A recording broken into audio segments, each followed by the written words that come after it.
স্কুলের মাঠে করা হয়েছে পাটের আবাদ, আর সেই পাট ক্ষেতের মধ্যেই খেলাধুলা করছে কোমলমতি শিক্ষার্থীরা। স্কুলে দপ্তরির চাকরি না পাওয়ার ক্ষোভে এ কাণ্ড ঘটিয়েছে স্থানীয় যুবক সজীব খান ও তার বাবা কালাম খান।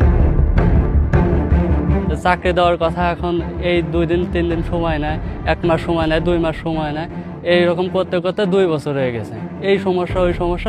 বন্ধুরা, ঘটনার বিস্তারিত জানতে পুরো ভিডিও দেখুন এবং বিষয়টি ঊর্ধ্বতন কর্তৃপক্ষের নজরে আনতে ভিডিওটি বেশি বেশি শেয়ার করুন। শিক্ষার্থীরা জানিয়েছে, স্কুলের মাঠের মধ্যে পাট ক্ষেত থাকায় খেলাধুলা করতে কষ্ট হচ্ছে তাদের। অনেক সময় পাট ক্ষেতে খেলাধুলা করতে গিয়ে ভয় পাচ্ছে তারা। এছাড়া অনেক শিক্ষার্থী ভয়ে স্কুলেই আসছে না। দ্রুত স্কুলের মাঠ থেকে পাট ক্ষেত অপসারণের দাবি তাদের। আমাদের এই পাট ক্ষেতের জন্য অনেক সমস্যা হয়। এই পাট ক্ষেতের জন্য আমরা খেলবার পারি না। এই পাট ক্ষেতে সবাই কয় গলাকাটা আছে। এই পাট ক্ষেতের জন্য অনেক স্টুডেন্টরা আসে না। আমাদের এই পাট ক্ষেতের জন্য আমরা খেলতে পারি না। এই পাট ক্ষেতের জন্য অনেক স্টুডেন্টই স্কুলে আসে না। আমরা চাই এই পাট ক্ষেতটা কেটে ফেলা হোক, যাতে আমরা সুন্দরভাবে খেলতে পারি। এদিকে সজীব খান ও তার বাবা কালাম খানের দাবি, 2024 সালের শুরুর দিকে স্কুল কর্তৃপক্ষ সজীবকে স্কুলের দফতরির চাকরি দেওয়ার কথা বলে তাদের কাছ থেকে জমি নিয়ে বাউন্ডারি ওয়াল নির্মাণ করে।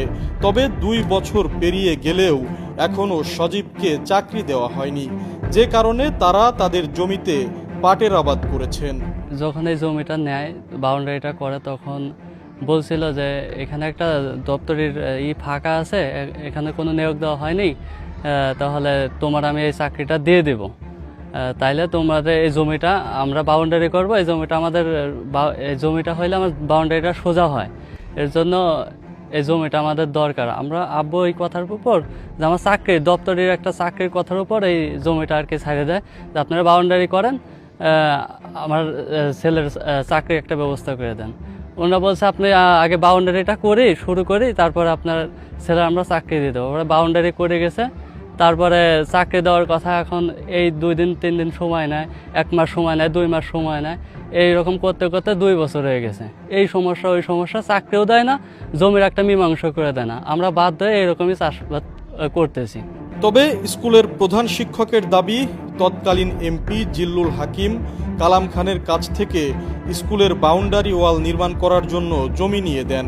সজীবকে চাকরি দেওয়ার পর জমি রেজিস্ট্রি করার কথা ছিল। তবে 5 আগস্ট দেশের প্রেক্ষাপট বদলে যাওয়ার কারণে সেটি আর সম্ভব হয়নি, যে কারণে সজীব ও তার বাবা তাদের জমিতে পাটের আবাদ করেছেন। 5ই আগস্টে পথ পরিবর্তন হলো, এমপিরা সুযোগ না থাকার কারণে সেই জমিটার স্কুলের নামে রেজিস্ট্রি হয় নাই। এখন জমির মালিকরা সেই জমি চাষ করে করতেছে। এ বিষয়ে ব্যবস্থা নেওয়ার আশ্বাস দিয়েছেন উপজেলা প্রাথমিক শিক্ষা কর্মকর্তা। এখন ওই জমিটা ওই ব্যক্তির দখলেই আছে। তারা সীমানা প্রাচীর মধ্যেই, স্কুল সীমানার মধ্যেই তারা চাষাবাদ করে আসছে। এক্ষেত্রে এখন দেখা যাচ্ছে যে তারা ওই জমি চাষ করে আসছে। এই মুহূর্তে তারা ওখানে পাটের চাষ করেছে, কিন্তু পাট গাছ আস্তে আস্তে বড় হয়ে যাচ্ছে।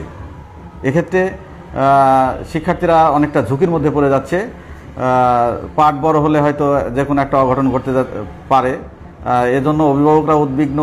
আমরা এটা দেখে আমরা ঊর্ধ্বতন কর্তৃপক্ষের নলেজে নিয়ে আসার চেষ্টা করছি। আমরা স্থানীয় প্রশাসনের সাথে কথা বলেছি, ইউনো স্যারের সাথে কথা বলেছি, আমরা ইউনিয়ন পরিষদের সাথে কথা বলেছি, এবং আমরা আজকে জেলা আমাদের ঊর্ধ্বতন যে কর্তৃপক্ষ আছে, জেলা প্রাথমিক শিক্ষা অফিসার, তার নলেজেও বিষয়টা দেব।